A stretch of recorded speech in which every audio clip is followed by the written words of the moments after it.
Hi everyone, it's Simon Keeling here, weatherweb.net, and it's Thursday the 28th of November. Thanks again for watching. Just a reminder that we're kept free of charge by the adverts you see around the screen. So when you come back and use the site and you use the adverts, it's that keeps us free of charge. So thank you for doing that. Many of you supporting us now for many years, and it is appreciated. Hopefully we give you loads of information that you don't get elsewhere as well. Focus is on cold again at the end of next week.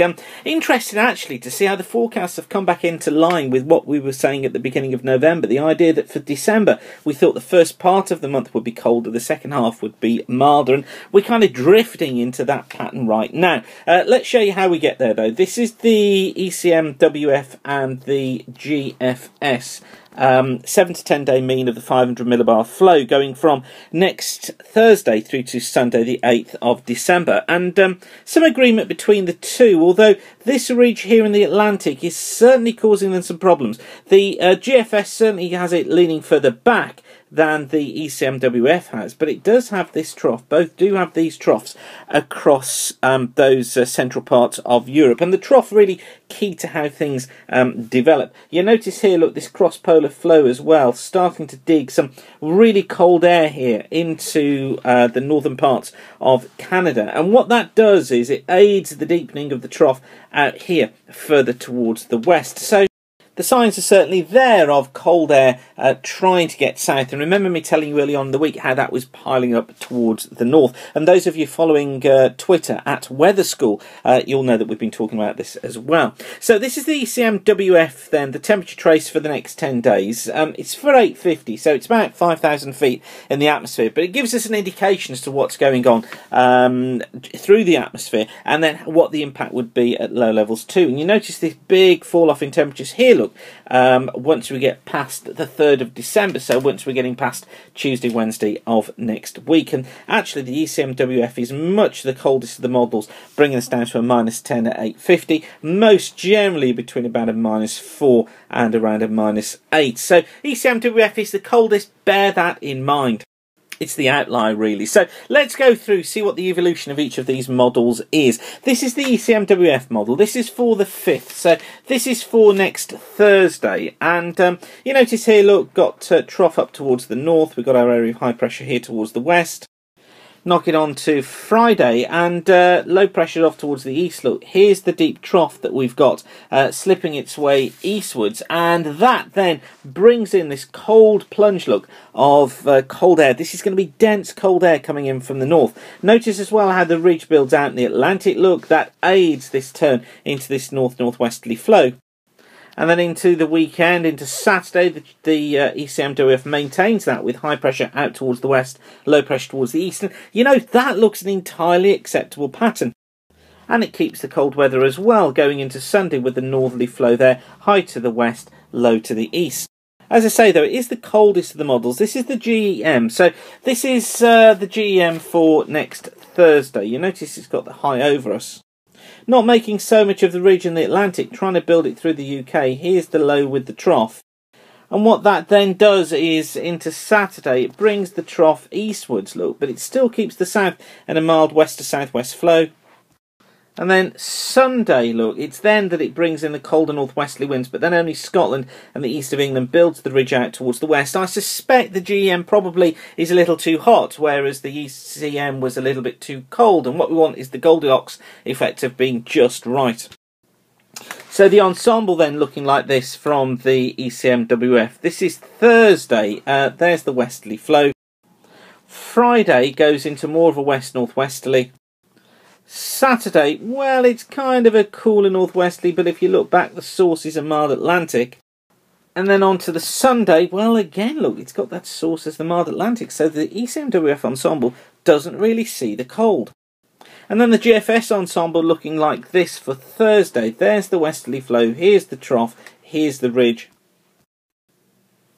Friday looking like this, here's our trough coming in, look, it's got a cold west-northwest flow, ridge builds out west. Saturday sees this flow go into the northwest and certainly cooler air coming in. And Sunday, the cool air is in. Here's the region of the Atlantic, but the GFS ensemble trying to get itself back into its default mode of a westerly flow and gives us more of a side swipe of cold air through Scotland, much of England, the east of the country, whereas the west in the milder conditions. So you see the difference here between the models and how the ECMWF is certainly the coldest. But it is backed up by the CFS, and the CFS, you know, has actually been performing pretty well over the last few weeks. And this is the CFS taking us from the end of this month actually through to the beginning of January. But what to notice here is, look, here's the initial fall off in temperatures during next week. So it's actually modelled that well. Yes, it picks them up again, look, as we head into the 11th. So that's into the middle of the week after. But then, look, it falls off again. So this is almost the westerlies returning before the ridge builds again. And then we see a second plunge of temperatures into the middle of the month before we then see this rise into the final half of December, bringing us a milder and a wetter end to the year. And you know what, this actually to me looks like it's a reasonable solution to this problem. Now please don't go running off thinking, oh, this is it, winter's here, whiteout blizzards, all Daily Express stuff. Please don't get thinking that. That's not what I'm saying here. What I'm saying is we're going into a normal winter cold snap, which takes us into the middle of the month. Yes, there could be some snow. It's most likely around coastal areas. There will be some ice. Nighttime temperatures will be low. There's no reason why we couldn't get a -15 over the snowfields of central Scotland. More widely, could be -2s to -5s, perhaps -6s. Odd places seeing a -9 overnight. Daytime temperatures perhaps between about +1s, going up to perhaps +4s. So it's a cold snap, certainly. Actually, it's perfect for getting a bit of astronomy done, because I think skies will be clear at night.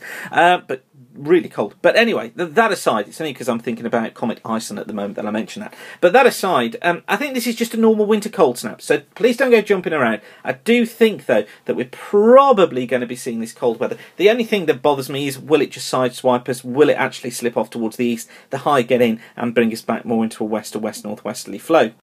The weekly CFSs from yesterday saw the pattern like this. This is week 1 up to the 3rd of December. It got high pressure out west. It got the low the normal heights off towards the east, and was bringing us this north and northwest flow, that northeast flow, sorry, that we've been seeing. Week 2 looked like this, much colder look. It had got the northerly plunge coming in on this trough. It had got the ridge out towards the west here, and that was a much colder view for week 2 up to the 10th of December. It had a bit of a battle going on in week 3, where it got the high still out towards, had it got the high out towards the east. It actually then brought this trough in towards the west, and the flow then would be doing something like so. So we'd have a mixed flow with eastern and southern areas cold, the west turning milder and wetter. But then into week 4, it did this, where it brought us back into a higher pressure flow and brought in more of an east to northeasterly with the colder air returning. Of course, I'll keep you updated on what's happening, but that's it for now. Once again, thanks for watching weatherweb.net, and whatever you're doing today, keep the sun shining. Bye for now.